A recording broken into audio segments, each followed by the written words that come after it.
அதனால இந்த கடிதத்தை பார்த்த உடனே சேது உடனடியா வந்து இந்த ஊர் மக்களை காப்பாத்தணும்னு எல்லார் சார்பாவும் நான் கேட்டுக்கிறேன். மத்த விஷயங்கள் எல்லாத்தையும் நாம நேர்ல சந்திச்சதுக்கு அப்புறம் பேசிக்கலாம். நீ இங்க வந்த உடனே இந்த ஊர் சர்ச்சில் இருக்கிற ஃபாதர் ஜான் பீட்டரையோ இல்ல என்னையோ நேர்ல சந்திக்கணும்னு நான் கேட்டுக்கிறேன். வரும்போது இங்க தங்கறதுக்கு உண்டான ஏற்பாடுகளோட வரவும், தங்கறதுக்கு வேண்டிய எல்லா வசதிகளையும் நாங்க பண்ணி தரோம். கடிதத்தை கண்டவுடன் உடனே புறப்பட்டு வரவும். இப்படிக்கு PV பால்ராஜ். அப்ப சேது வரமாட்டாரா? இல்ல, அவர் செத்து போயிட்டாரு. ஓஹோ, எத்தனை நாள் ஆச்சு? கொஞ்ச நாள் ஆச்சு. அப்பா சாகும்போது நான் ஊர்ல இல்ல. அப்ப உனக்குன்னு சொல்லி நிரந்தரமா ஒரு ஊரு கிடையாது இல்ல? இந்த மாதிரி தங்கறது இதுதான் முதல் தடவை. உனக்கு எனக்கு ஆகாது. அதனால என் அப்பா இருக்கும்போது நான் வீட்டுக்கே போக மாட்டேன். வேற எங்க போவ? ஒவ்வொரு ஊரா சுத்திக்கிட்டு இருப்பேன். ஓஹோ, ஐயோ, லெட்டர்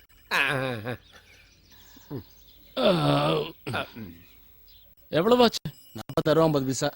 எழுதிக்க. கணக்குல எழுதிக்க. பழக்கலாம் அதுக்கு எப்படிங்க கடன் கொடுக்க முடியும்? காசை கொடுங்க. என்கிட்ட ₹1.30 தான் இருக்கு. அதை வச்சுக்கிட்டு தான் கண்ணு மூக்கு தெரியாம சாப்பிட்டியா? நல்ல பசியா இருந்தது. காலையில இருந்து ஒண்ணுமே சாப்பிடல. பண்ணுங்க, சர்ச் ஃபாதர் கணக்குல எழுதிக்கங்க, இல்லனா முதலாளி கணக்குல எழுதிக்கங்க. ஃபாதர் என்ன சொந்தக்காரா? அவர் எனக்கு. பொறுமையை சோதிக்காத. கல்லு கடையில கணக்கு வச்சுட்டு ஃபாதர் கொடுப்பாருங்கிற. மரியாதையா காசை கொடு, இல்ல அந்த துப்பாக்கியை கொடு. துப்பாக்கி நான் தர மாட்டேன். வேணும்னா கைசரிங்க இருக்கட்டும். அதை இங்க கட்டி போட்டு 5 நாளைக்கு பாலும் பிஸ்கட் யார் தருது? காசை கொடுத்துட்டு போயா? அட, காசை தருவாரியா? இங்க தானே தங்க போறாரு. அப்ப நீங்க கொடுங்க. சாயந்தரம் முதலாளி கணக்கு கொடுக்க வேண்டாம். அந்தோனி என்ன உங்க பாணியில கேட்டு வாங்கி கொடுங்க. அந்தோனி, அடிதடி எல்லாம் வேண்டாம், பாவம். டேய், உனக்கு என்ன பத்தி சரியா தெரியாதுன்னு நினைக்கிறேன். அந்தோனி பேரை கேட்டா கொட்டுற தேளு கூட கொடுக்க மடக்கிக்கிட்டு பொந்துக்குள்ள போயிடும். இதுக்கு மேல உனக்கு மரியாதை இல்ல. அந்த துப்பத்துட்டு போ. டேய், குடுறா. என்ன ஒண்ணும் பண்ணிடாதீங்க. கொடுத்துடு. கொடுத்துரு, அதான் நல்லது. ஆஹா,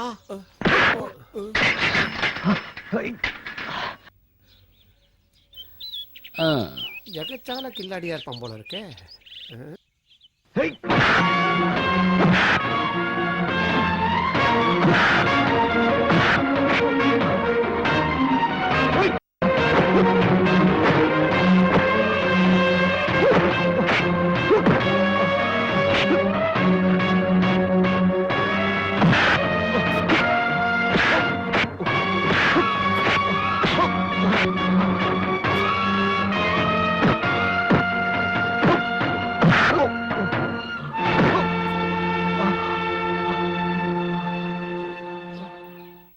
சர்ச்சுக்கு எப்படி போனோம்? நேரா கிழக்கு பக்கம் போனா வரும்.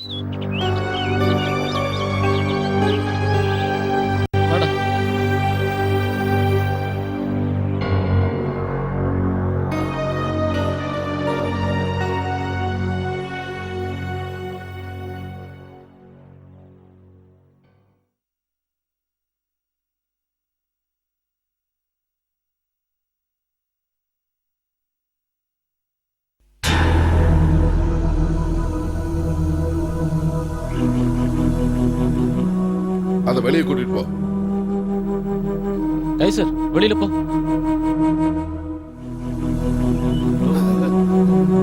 யாருக்கு தெரியும்?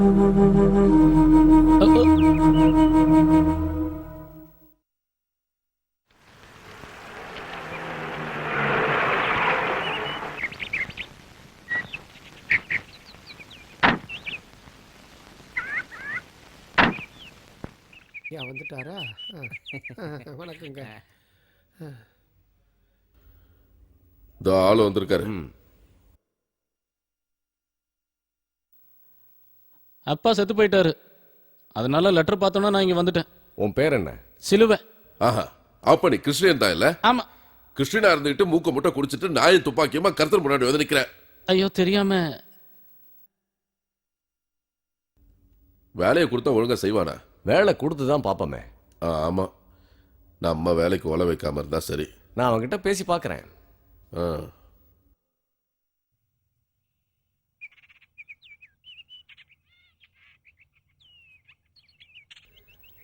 டேய், வேட்டைக்கெல்லாம் போய் நல்லா பழக்கம் இருக்குல்ல?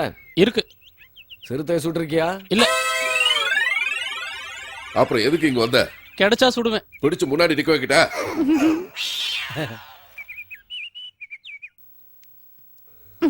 சிறுத்தை முன்னால வந்தா உன்னால தைரியமா சுட முடியுமா? அது நம்பிக்கையா சொல்ல முடியாது, முயற்சி பண்றேன். முதல்ல அவன் கையில ஏதாவது காசை கொடுத்து ஊருக்கு அனுப்பு பாரு. துப்பாக்கிய நேரா பிடிக்க தெரியல, சிறுத்தையை சுட வந்துட்டான்.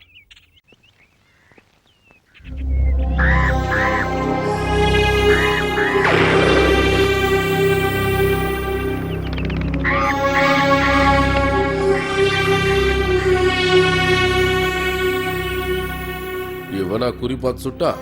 என்னதான் இருந்தாலும் சேதுவோட பையன்ல. அதை தூக்கி தூர போடு.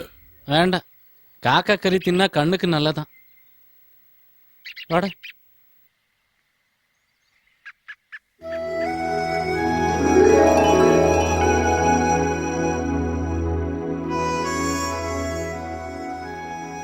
பால்ராஜு முதலாளியோட அப்பா தங்கி இருந்த குடிசை இது. இங்க தனியா தங்கறதுக்கு உனக்கு ஒன்னும் பயமா இல்லையே? அதை விடு, அப்ப நீ சிறுத்தையை கொல்லாமங்கிறது போக மாட்ட. ம், வருஷத்துக்கு 2-3 தடவை தான் வரும், மத்த நேரத்துல அது வராது. பரவாயில்ல, அவசரம் ஒண்ணும் இல்ல. அப்போ உனக்கு சொந்தம் சொல்லிக்கிட்டு யாரும் இல்லையா? ம்ஹும். கல்யாணம் ஆயிருச்சா? இல்ல. அப்போ நீ ஒண்டி கட்டையா? சித்தம் போக்கு சிவம் போக்குதான். இத்தனை நாளா நான் ஏன் ஊர் சுத்திட்டு இருந்தேன்னா, எங்கேயும் என்ன நிரந்தரமா வச்சுக்க மாட்டாங்க. எங்கேயாவது நான் நிரந்தரமா இருக்கணும்னு ஆசைப்படுறேன். சிறுத்தை கொஞ்சம் லேட்டா வந்தா நல்லா இருக்கும். அப்படின்னா நம்ம ஆளுக்கு இந்த ஊரு ரொம்ப பிடிச்சு போச்சு போல இருக்கு. ம், இந்த ஊர்ல எனக்கு பிடிச்ச நிறைய விஷயம் இருக்கு. சாப்பாடு, வீடு, அப்புறம் இது, அப்புறம் அப்புறம் அப்புறம் நான் வரும்போது குளிச்சிட்டு இருந்த பொண்ணுங்க. இவன் ஜெகச்சாடக்கு இல்ல, சொன்ன.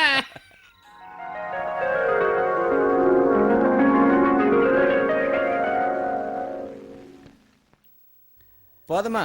அந்த பாத்திரத்தை இங்க வச்சிருங்க, சும்மா கஷ்டப்பட வேண்டாம்ல. 300 ரூபாய்க்கு மேல கணக்கு இருக்கு. ம், பணத்தை பாலராஜ் முதலாளி தந்துட்டு வரல. தடுவாரு. கொஞ்சம் சாம்பார் வேணும். சாம்பார். ஏன் மாமனுக்கு புத்தி கெட்டு போச்சு. இல்லாட்டி இப்படி ஒருத்தனை கூட்டிட்டு வந்து ஊர்க்காரங்க காசு அழிப்பாரா? கெட்டிக்காரன் மேல இருந்த காக்காவை பார்க்காம சுட்டானா பாத்துக்கங்களேன். Guinness record. அது மட்டும் இல்லப்பா, நம்ம அந்தோணிய வந்த உடனே புரட்டி எடுத்துட்டான்ல. ஆமா ஆமா, அன்னைக்கு என் கால்ல சுலுக்கு பிடிச்சிருந்தது, இல்லன்னா அவன் குடல உருவி இருப்பேன். கிழிச்சிருப்பேன்.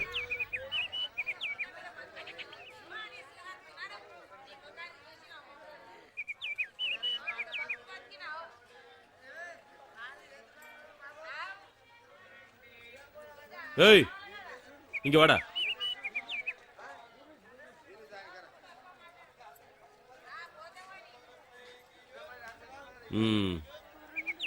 இந்த அந்தோணி அடிச்சே நீ? ஆமா, என்ன அடிச்சாரு. அப்படின்னா நீ எல்லாரையும் அடிப்பியா? என்ன அடிச்சவங்களை அடிப்பேன். அப்ப நீ என்னையும் அடிப்ப. நீங்கன்னு இல்ல, யாரா இருந்தாலும் அடிச்சா அடிப்பேன். ஒண்ணு மட்டும் ஞாபகம் வச்சுக்கோ, இந்த ஊர்ல எவன் மேலாவது கைய வச்சா அடிக்கிற அடியில ஆளே இல்லாம போயிடுவேன். புரிஞ்சுதா? புரிஞ்சுது. நீ போலாம். வாடா. இப்படியா? நம்ம ஊருக்கு வந்திருக்காரு சிலுவை. அவரு பார்க்க ரொம்ப பாவமா தெரியறாரு. ரொம்ப அப்பாவின்னு நினைக்கிறேன். அப்பாவி ஒண்ணும் இல்ல. நேத்து ராத்திரி பாத்ரூம் போக வெளியே வந்தப்போ யாரோ மறைஞ்சு நிக்கிற மாதிரி இருந்தது. யாருன்னு பார்த்தா இந்த ஆளு என்ன பார்த்து பல்லு இழிக்கிறான்.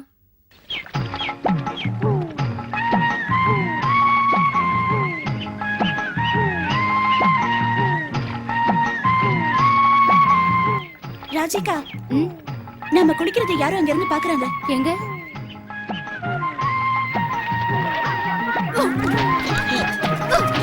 ஆளை பாரு.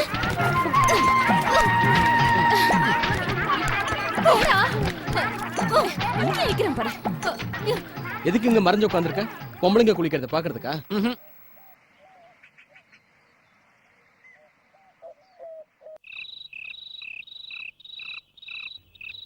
என்னங்க, வீடு சரி பண்ண எனக்கு கொஞ்சம் பணம் வேணும். உன் வீடு சரியில்லைன்னு கஸ்டமர் வராமைய போறாங்க. தராட்டினா நான் உங்க மாமனார் கிட்ட வந்து கேட்பேன். ஏய், அப்படிலாம் பண்ணிடாத. காசு கிடைச்சவன கொண்டு வந்து கொடுக்குறேன். நீயும் வீடும் வாடா.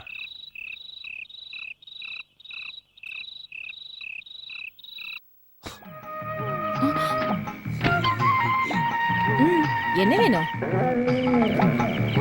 இவ்வளவு ஆசையை வச்சுக்கிட்டு தான் குளிக்கும் போது ஒளிஞ்சிருந்து பாத்தியா? சரி வா.